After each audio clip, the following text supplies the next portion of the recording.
আসসালামু আলাইকুম। কেমন আছেন সবাই? আশা করি অবশ্যই ভালো আছেন। আজকের ব্যাংকিং ব্যবস্থার আলোচনা। আজকের ব্যাংকটা হচ্ছে এনসিসি ব্যাংক। আপনাদের অনেকেরই রিকোয়েস্ট ছিল national credit and commerce bank. তো আজকের এই ব্যাংকটা নিয়ে আমরা আলোচনা করার চেষ্টা করব, যে ব্যাংকটা তার শেয়ার হোল্ডারদেরকে প্রতি বছরই যেটাই ইনকাম করে মোটামুটি অন অ্যাভারেজ 60%-এর মতো দিয়ে দেয়। তার মানে সে যদি 100 টাকা ইনকাম করে, 60 টাকা অ্যাজ এ ডিভিডেন্ড কিন্তু দিয়ে দেয়। এখন আপনি যদি ওই রকম ডিভিডেন্ড আশা করেন 10-15%, তাহলে আপনার জন্য কিন্তু এই ব্যাংকটা, যদিও ব্যাংকটা আমরা বলবো না যে টপ ক্যাটাগরির, তবে ব্যাংকটা আমরা বলতে পারি যে ডিভিডেন্ডের হিসাব করতে গেলে কিন্তু টপ ক্যাটাগরি। অধিকাংশ ব্যাংক যেটা করে সেটা হচ্ছে যে টাকা পয়সাটা ইনকাম করে নানা প্রকার বিভিন্ন শর্ত পূরণ করার পরে তারা রিটেইন আর্নিং করে থাকে, মানে আপনার টাকাটা রেখে দেয় ভবিষ্যতে গ্রো করার জন্য। কিন্তু এনসিসি ব্যাংক তারা একটু ব্যতিক্রম, তাদের পে আউট রেশিওটা কিন্তু ভালো। তো শেয়ার বাজার নিম্নমুখী আমরা সবাই জানি, তো এই জন্য শেয়ার ক্রয় করার সময় জেনে শুনে বুঝে ক্রয় করবেন। কি জন্য, কোন শেয়ারটা কেন কিনতেছেন। কিছু শেয়ার আছে ক্যাপিটাল গেইনের জন্য ক্রয় করতে হয়, কিছু শেয়ারে ট্রেডিং করতে হয়, আর কিছু শেয়ার হচ্ছে দীর্ঘমেয়াদের জন্য। তো এই জন্য যে কোনো শেয়ার ক্রয় করার পূর্বে আপনি আপনার পছন্দের তালিকাটা আগে সিলেক্ট করে নেবেন, যে শেয়ারটা আপনি কেন ক্রয় করতেছেন। পাশাপাশি এখন প্রতিটা যে এই মাসটাতে 1 তারিখ থেকে ম্যাক্সিমাম যে ব্যাংকগুলো তার ডিভিডেন্ড ঘোষণা করবে। তো মোটামুটি এখন শেয়ার বাজার কিন্তু নিম্নমুখী গত 2-3 দিনে। তো আপনার কাছে যদি আমাদের কন্ডিশনগুলো ফুলফিল করা থাকে, মানে আপনার ফ্যামিলি খরচ আছে, 1 বছরের ইমার্জেন্সি খরচ আছে, আগামী 3 বছরের যে টাকাটা দরকার নাই এর বাইরে যদি টাকা থাকে, এখন কিন্তু সুবর্ণ সুযোগ, আপনি শেয়ার বাজারে ইনভেস্ট করতে পারেন। তাহলে এই যে এনসিসি ব্যাংক 1985 সালে সর্বপ্রথম ন্যাশনাল ক্রেডিট লিমিটেড নামে একটা ইনভেস্টমেন্ট কোম্পানি গঠিত হয়, যেটা ধীরে ধীরে মোটামুটি 1992 পর্যন্ত 16টার মতো তাদের ব্রাঞ্চ করে ফেলে। এটা তখন ব্যাংক ছিল না, এটা ইনভেস্টমেন্ট কোম্পানি ছিল। নানা প্রকার বিভিন্ন জায়গায় টাকা পয়সা দিয়ে ব্যবসা বাণিজ্যকে হেল্প করত। এরপরে 1993 সালে এইটা যেটা করে সেটা হচ্ছে যে পূর্ণাঙ্গ বাণিজ্যিক ব্যাংকের ক্ষমতা লাভ করে, বাণিজ্যিক ব্যাংকের লাইসেন্স পায়, এবং 2000 সালে এইটা শেয়ার বাজারে নিবন্ধিত হয়। তাহলে এখন চলতেছে 2025, তো সেই তুলনায় 25 বছরের পুরাতন একটা ব্যাংক আমরা বলতে পারি শেয়ার বাজারের জন্য। আর ওভারঅল তো মোটামুটি 32 বছর হয়েই গেল, তার মানে 32 বছরের পুরাতন একটা ব্যাংক। ব্যাংকটার শাখা প্রশাখা যদি আমরা দেখার চেষ্টা করি, মোটামুটি 132টার মতো, মানে মাঝারি মানের ব্যাংক। উপশাখা তার 10টা, এটিএম বুথ আছে 148টা, এজেন্ট ব্যাংকিং, এবং বর্তমানে তাদের ইসলামিক ব্যাংকিংটাও কিন্তু আছে। তো দেখেন বাংলাদেশের যে সুদী ব্যাংকগুলো সবগুলারই ম্যাক্সিমামই 30টার উপরে তারা ইসলামিক উইন্ডো খুলে রেখেছে, যেখানে আমরা সহজ সরল বাঙালিরা সুদের পরিবর্তে মুনাফা পাওয়ার জন্য কি করি, ব্যাংকগুলোতে বিনিয়োগ করি। যদিও আমরা জানি বাংলাদেশে কোনো ইসলামিক কি নেই, স্বতন্ত্র কোনো আইন নেই ব্যাংকিং ব্যবস্থা কিভাবে চলবে। তো এই জন্য সুদী ব্যাংকগুলা যেই হারে সুদ নেয়, যে ইসলামিক ব্যাংকগুলো সেই হারে কিন্তু লাভ নেয়। তো এটা কিন্তু মাথায় একটু রাখার চেষ্টা করবেন। তাহলে মোটামুটি মাঝারি মানের একটা ব্যাংক, বাংলাদেশের মোটামুটি বলতে পারি যে খুব ছোটও না আবার বড়ও না। তো এই ব্যাংকটার যদি আমরা দেখি, মোটামুটি তাদের 2টা সাবসিডারি কোম্পানি আছে। একটা হচ্ছে যে NCC bank securities and finance limited আছে, ব্রোকারেজ হাউস, এবং এনসিসি তাদের ক্যাপিটাল লিমিটেড। তার মানে মোটামুটি তারাও শাখা প্রশাখা তৈরি করার চেষ্টা করতেছে। এখন আসি ব্যাংকটার ইন্টারনাল যে বিষয়গুলো আছে, যেমন আমাদের সিআরআর, এসএলআর, এডিআর, যেই স্বাভাবিক যে জিনিসগুলো এগুলো তারা মেনে চলে। এদিক থেকে ব্যাংকটা কিন্তু আবার মোটামুটি ভালো। তো গত 5 বছরে যদি আমরা তাদের ডিভিডেন্ড পে আউট রেশিওটা দেখি, যেটা আমরা প্রথমেই বলতেছিলাম যে 2000 যেটা করেছে 20 সালেও তারা 15% দিয়েছে, 2021 সালে 16% দিয়েছে, এরপরে 2002 সালে তারা যেটা করেছে 10% হিসাবে দিয়েছে, এরপরে 2023 সালে 12% দিয়েছে, 2024 সালে তারা 13% ডিভিডেন্ড ঘোষণা করেছিল। তো পে আউট রেশিও যদি আমরা দেখার চেষ্টা করি, দেখেন যে 63%, 65%, 40%, 58%, 62%, মানে গত 5 বছর অ্যাভারেজ করলে দেখা যায় যে 50%-এর উপরে তাদের পে আউট রেশিও। নর্মালি ব্যাংকগুলা 15 থেকে 20% পে আউট রেশিও মেনটেন করে।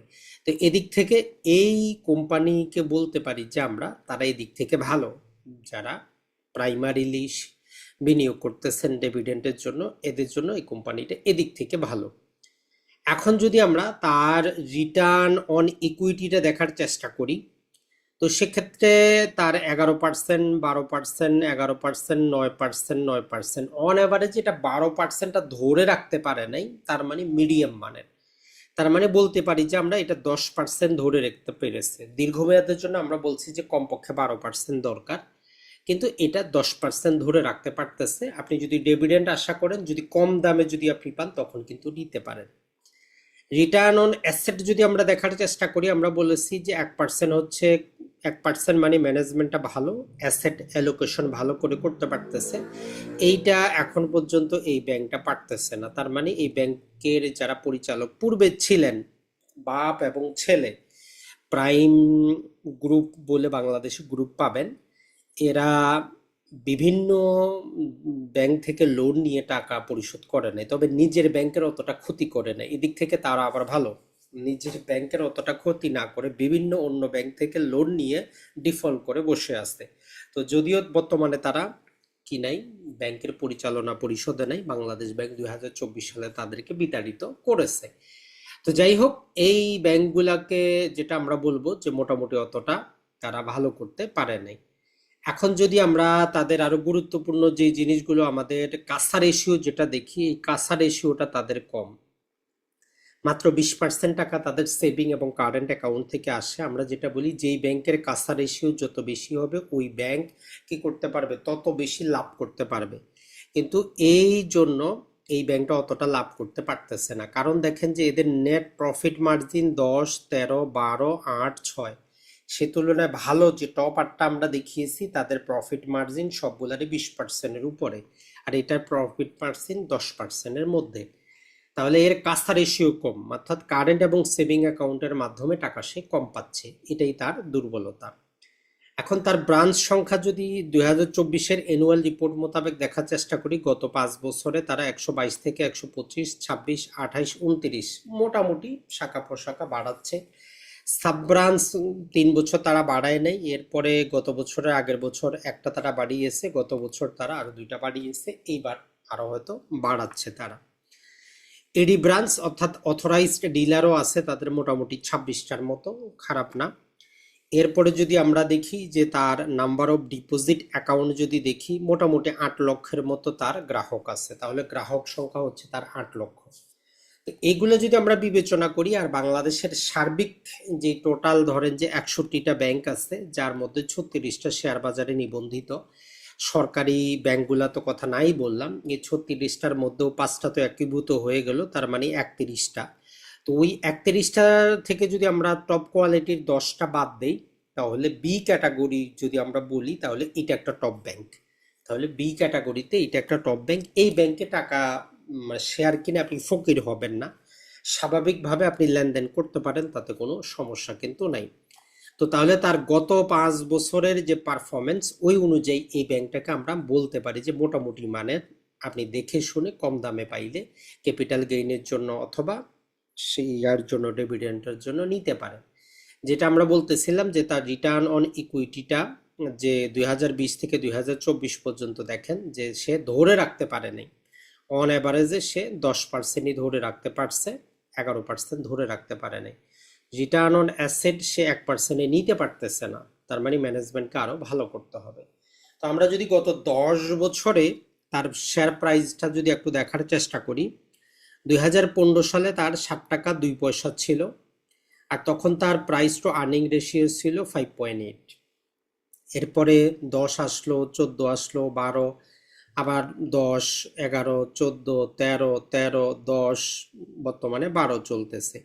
তার মানে এই কোম্পানির শেয়ারটা যদি আপনি 10 টাকার কমে কিনতে পারেন, ডিভিডেন্ডটা কিন্তু আপনি ভালো পাবেন, মোটামুটি এফডির চাইতে ভালো রেন্ট পাবেন। তাইলে আপনি যদি 10 টাকার কমে এই শেয়ারটা পান, যখনই পাবেন, তখন যদি আপনি 20 লক্ষ টাকা এফডি করলে যে টাকা পাইতেন, আপনি 20 লক্ষ টাকার শেয়ার কিনলে আপনি নিশ্চিত থাকতে পারেন। যেমন আমরা দেখি যে এইটা ধরেন যে বর্তমানে তারা গত 1 বছরে যারা কিনেছিলেন 17% পর্যন্ত ক্যাপিটাল গেইন হয়েছে। গত বছর তারা 1.3 1 টাকা 30 পয়সা করে শেয়ার প্রতি ডিভিডেন্ড দিয়েছে। ডিভিডেন্ড ইল্ড হিসাব করলে 10%। আর যদি আপনি এটা যে একদম কম দাম যখন ছিল 9 টাকা 70 পয়সা বা 10 টাকাও নিতে পারলে প্রায় 13% হিসাবে আপনি কিন্তু পাইতেন। তো আপনি এইটার ন্যাপটাও মোটামুটি ভালো যদি আমরা বলি, সেটা হচ্ছে যে 22 টাকা। ইপিএসটা যাই হোক, ওভারঅল ইপিএস গত বছরে ছিল 2 টাকা 10 পয়সা। এইবারের যদি আমরা হিসাব করি 2 টাকা 8 পয়সা। তো এবারও আশা করা যায় যে মোটামুটি তারা কি করবে, 10% ক্যাশ বোনাস তো দিবে, পাশাপাশি শেয়ার বোনাসও কিন্তু দেয়। যদি ইতিহাসটা আমরা একটু দেখার চেষ্টা করি ঢাকা ওয়েবসাইট থেকে, এটা দেখেন যে 13%, এর আগে দিয়েছিল 12%, তার আগে 5%, এর আগে 12%, এর আগে 7.5%। পাশাপাশি স্টক ডিভিডেন্ডও কিন্তু মাঝে মধ্যে দেয়। তার মানে আমরা বলতে পারি যে ব্যাংকটা ডিভিডেন্ডের জন্য ভালো, যেহেতু পে আউট রেশিও ভালো। তার পি রেশিও যদি দেখি, আসলে বর্তমানেই সবচেয়ে সে তাই এখন কিনা যাবে না, অপেক্ষা করতে হবে। পিবি রেশিও মোটামুটি একই রকম, অতটা উন্নতি করতে পারে নাই, তার মানে জীবন তার চলতেছে। রিটার্ন অন ইকুইটি আমরা যদি তার যেটা আমরা বললাম রানিং এই বছরেরটা যদি দেখ করি, খুবই কম, 5%। এটা ছাড়া গত 10 বছরের অ্যাভারেজ করলে 10%-এর নিচেই চলে আসবে। এরপরে যদি আমরা দেখার চেষ্টা করি মোটামুটি তার যে জিনিসগুলো গুরুত্বপূর্ণ, সেটা হচ্ছে যে তার যে প্রকৃত ব্যাংকিং লোন দিয়ে যে আয়, সেইটার থেকে তার আসলে নন ইন্টারেস্ট ইনকাম ওটাই কিন্তু বেশি। তার যদি দেখার চেষ্টা করি আমরা, সে 33% পর্যন্ত আয় করতে পারতেছে। তার মানে বিভিন্ন সরকারি বন্ড এগুলা ক্রয় করে, সঞ্চয় যে ট্রেজারি বন্ড ক্রয় করে তার ইনকামটা কিন্তু বেশি। তো আশা করা যায় যে যারাই এই ব্যাংকের শেয়ার কিনতে চাচ্ছেন, আপনারা প্রতারিত হবেন না যদি আপনি টেকনিকটা খাটায় ক্রয় করতে পারেন। যেমন আমরা দেখাই দিলাম যে সে কি করতেছে, ক্যাশ ডিভিডেন্ডও দিচ্ছে, শেয়ার ডিভিডেন্ডও দিচ্ছে। আর তার ক্রয় করার জন্য যে উপযুক্ত যে জিনিসটা আমরা বলবো, তার রেকর্ড ডেট কোডও ছিল 26 মে 2025। তো এইবারও ওই রকমই আসবে। তো যখন এর ডিভিডেন্ড দেওয়া শেষ হয়ে যাবে নর্মালি, তারপরে দেখবেন যে শেয়ারের প্রাইসটা কিছুদিন কমবে। তো যদি আপনি 10 টাকার মধ্যে পান, 10 টাকার কমে পান, এই ব্যাংকটা আপনি নিতে পারেন। আর ব্যাংকটার অতীত ইতিহাস যদি আমরা বলার চেষ্টা করি, যারা পরিচালক ছিলেন, বাবা ছিলেন চেয়ারম্যান প্রাইম গ্রুপের কর্ণধার, তার ছেলে ছিল এমডি ম্যানেজিং ডাইরেক্টর। তো এরা কি করতো, অন্য ব্যাংক থেকে, এই ব্যাংকের প্রভাব খাটিয়ে অন্য ব্যাংক থেকে লোন নিয়েছে তার আনুষঙ্গিক কোম্পানিগুলোর জন্য, শেষে সেটা পরিশোধ কিন্তু করে নাই। তবে নিজের ব্যাংকের অতটা ক্ষতি তারা করে নাই। অডিটর ফিটাও কিন্তু তারা ফিক্সড রেখেছে, তার মানে অডিটর সাহেবকে তাদের অবৈধ টাকা পয়সা দিতে হয় নাই। 6,30,000 টাকার মতো ছিল, সেম 23ও ছিল, 24ও ছিল, এবার আশা করতেছি 25ও থাকবে। তো ওভারঅল তাহলে যারা এই ব্যাংকিং ব্যবস্থা সম্পর্কে জানতে চাচ্ছিলেন, আপনাদের জন্য আমরা মাঝারি মানের আরো যে ব্যাংকগুলো আছে, যেমন আজকে আমরা এনসিসি আলোচনা করলাম, এরপরে ডাচ বাংলা, এরপরে ঢাকা ব্যাংক এবং এমটিবি আর মিডল্যান্ড ব্যাংক, এই কয়েকটা ব্যাংকও নিয়ে আসবো। ভালো থাকবেন, সুস্থ থাকবেন। আর শেয়ার বাজারে মনে রাখবেন, নিত্য প্রয়োজনীয় জরুরি টাকা কখনোই বিনিয়োগ করবেন না। যেই টাকাটা 2-4 বছর হোল্ড করার মতো সামর্থ্য আছে, ওই টাকাটাই হোল্ড করবেন। আর দেখে শুনে বুঝে যখন মার্কেট ডাউনে থাকবে তখনই ক্রয় করবেন। যেমন এখন সুযোগ চলতেছে, আপনার কাছে ক্যাশ টাকা থাকলে কিন্তু আপনি নিতে পারেন। কিন্তু আমাদের সমস্যা যেটাই, টাকা যদি একসাথে আসে আমরা একসাথেই শেয়ার ক্রয় করে ফেলি। শেয়ার বাজারে একসাথে ক্রয় করার কোনো জায়গা না। মনে রাখবেন, শেয়ার বাজার আপনাকে প্রতি বছরই সুযোগ দিবে ভালো কোম্পানি, টপ কোম্পানি সস্তা দামে কেনার জন্য।